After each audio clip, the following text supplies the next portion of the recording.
Working with Subaru, they had really three goals for taking on attribution as an initiative. The first goal was to understand how their channels and tactics were truly and effectively telling the Subaru story. The second part was how is their customer and audience interacting with the brand. And the third part is if they could understand better how their channels, tactics, placements, and KPIs were working together in synergy. How could they use that information to create a much more effective go-to-market plan with an attribution at its core? One of the things I tell a lot of our customers is attribution is not just a singular engagement. It's a bit of a process. It's something you embrace as an initiative, as an enterprise initiative, because if you do that and you rally around that whole concept, the fruits of their labor pay a lot of dividends. It has a lot of benefit as far as driving media efficiency and driving conversion gain, and in essence, there's a two-prong effect there. But the other thing I tell our customers is try not to solve the equation in one or eat the elephant in one bite, so to speak, where we like to approach this from a phased approach, focus on your paid channels first, your own channels next, or whatever else comes in. So we actually work with the advertiser to phase out the deployment of their platform. And that's purely driven by the objectives that they want to try and hit over what time frame, what data they have available. But in essence, we try to phase it out so that they're able to measure quantified impact in a very short period of time. So in the case of Subaru, there are probably three key insights that they derive from the implementation of the attribution platform.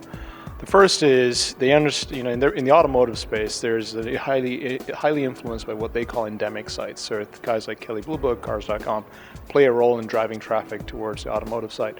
So they first and foremost, they're able to quantify how those endemic partners were helping them drive traffic towards their end objective. That was the first part.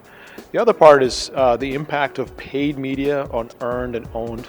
As a company, every institution, every organization has that as part of their mix, so they're able to quantify what that impact was. And then the last part is they were able to get a holistic view of how their brand campaigns were working in conjunction with their DR campaigns. So as I mentioned earlier, attribution has, if embraced by an enterprise, has tremendous benefit. One, it helps you look at your data holistically across your paid, earned, and owned channels. But not only from a media perspective, think about this from a digital perspective. You now have a lens into how your audience is interacting with the brand. Every single touch point, every single exposure, every single tactic, the best creative, the best offer, you have that data as a marketer at your fingertips now. So typically what that means is you now have the ability to truly create your first view into cross-channel campaigns. What is the best combination of reaching a specific audience or specific tactic, and what specific tactics should I be using to reach that audience?